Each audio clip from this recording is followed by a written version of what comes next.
Hoje aconteceu uma das cenas daquela que a gente vê, infelizmente, com uma certa frequência no Brasil. Dinheiro supostamente desviado, apreendido em operações. Já teve dinheiro na cueca, já teve dinheiro na mala. Se não é promessa, é desviado. Ninguém joga dinheiro na rua. Ou é promessa, porque teve um Romeiro agora que jogou, né, dinheiro lá em Juazeiro do Norte, né? Com promessa não é o caso. No meio de uma operação da PF, jogaram dinheiro pela janela lá em Santa Catarina. Aí é desvio mesmo. E o dinheiro foi apreendido. É um desdobramento na investigação do caso Master. Banco de Vorcaro. Quem traz detalhes pra gente de Brasília é ela, Fernanda Duarte. Boa noite, Fernanda. É isso, Ananias. Muito boa noite a você, boa noite a todos que nos acompanham. Essa é a terceira fase da operação da Polícia Federal Barco de Papel, que visa investigar operações financeiras entre o Instituto Rio Previdência e o Banco Master. Foram 2 mandados de busca e apreensão emitidos pela Justiça e, na ocasião, a Polícia Federal apreendeu documentos, smartphones e também 2 carros de luxo, uma BMW e uma Porsche, que somados chegam a R$1 milhão. Na apreensão de Balneário Camboriú, uma das cidades que foi alvo dessa operação, um dos integrantes do endereço acabou jogando uma mala pela janela com um valor de R$429 mil, segundo a contagem dos agentes da Polícia Federal. A outra cidade alvo da apreensão foi Itapema, próximo ao Balneário Camboriú. De acordo com as investigações da PF, o presidente da Rio Previdência, Davis Marcon, chegou a fazer investimentos entre novembro de 2023 e julho de 2024, totalizando R$970 milhões no Banco Master, em títulos que são suspeitos de fraude. Agora que Davis Marcon está preso, a grande expectativa é para o depoimento de Daniel Vorcaro, que também está preso. Ele vai prestar depoimento na CPMI do INSS, aqui no Senado Federal. Esse depoimento de Vorcaro deveria ter acontecido na semana passada, porém, alegando motivos de saúde, ele não compareceu e pediu adiamento para o dia 26 de fevereiro. Os advogados de Vorcaro já se comprometeram que ele nem deve faltar e nem vai solicitar habeas corpus preventivo ao Supremo Tribunal Federal. A Polícia Federal segue nas investigações buscando descobrir mais fraudes ao que se é já conhecido como o maior escândalo financeiro do país. E a Polícia Federal já declarou que, se for necessário, novas operações devem acontecer em endereços ligados ao Banco Master. Volto com você. Obrigado, Fernanda Duarte, direto de Brasília. Põe pra gente, então, a imagem. Põe a imagem do dinheiro jogado pela janela. Não teve jeito, né? A Polícia Federal apreendeu o dinheiro, mais de R$400 mil foram recolhidos. Está aí o dinheiro recolhido pela Polícia Federal. Já vimos muita coisa nesse caso do Banco Master. Agora é dinheiro pela janela, Osmando. Eu acho, Ananias, que essas investigações vão se aprofundar. Essas investigações sobre o Banco Master, que é um escândalo pavoroso, segundo o ministro Haddad, é o maior escândalo financeiro da história do Brasil. E, com certeza, vai chegar a muita gente do mundo da política.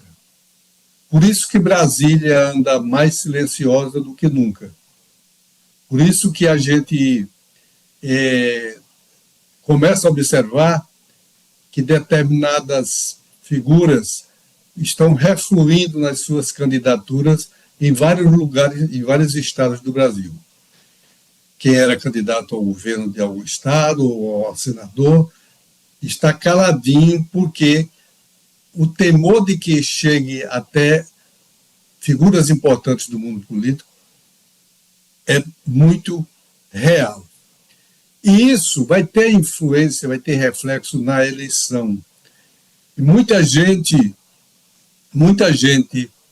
conforme se diz, conforme as investigações começam a mostrar, que pode ser flagrada, fisgada nessa operação e que pertence ao mundo político, são pessoas influentes dentro do mercado financeiro de São Paulo e são pessoas que transitam muito bem pelo PL, partido do Bolsonaro. Olha, Osmando fala em reflexo na eleição e eu quero avançar nesse ponto. Porque hoje qual é a percepção que a população tem desse caso do Banco Master?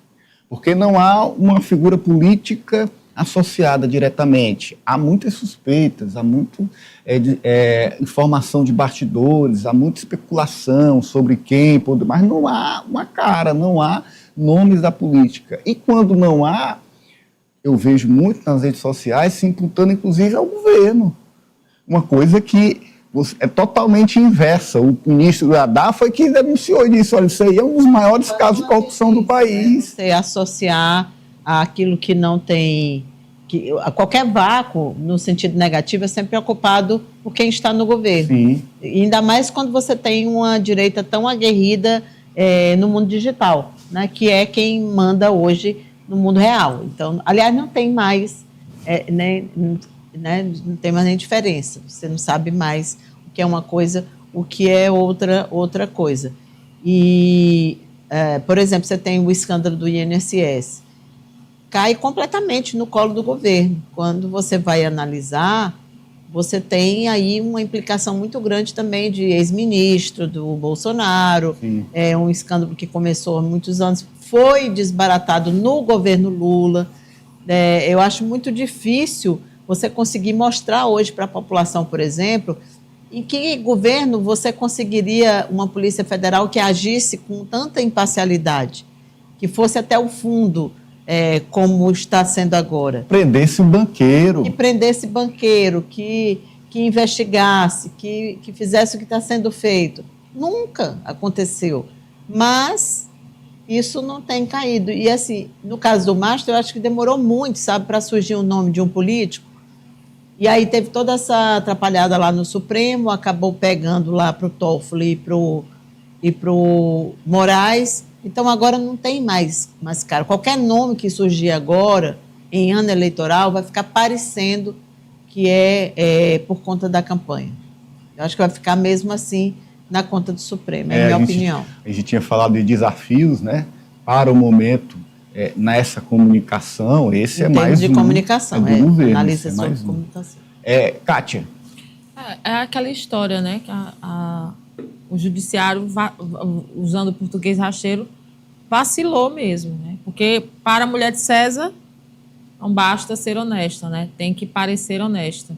E, inclusive, governo, né, e STF, Executivo e Judiciário, ficaram numa queda de braço, mesmo silenciosa, porque o governo estava indo para pagar uma conta, né, de um envolvimento que ainda não se tinha nada comprovado, envolveu o Banco Central, os ministros, essa coisa do STF não ter ali um código de ética, essa briga do Fachin e da Rosa Weber ali, da Rosa Weber não, da Carmen Lúcia, para se ter esse código, e a gente vê que a maioria dos ministros é contrária, e a tendência realmente é que essa questão política seja um pouco afastada dos nomes. A gente ouve muitos nomes, né, mas não é uma coisa ali comprovada, é a amizade, a influência, o lobby.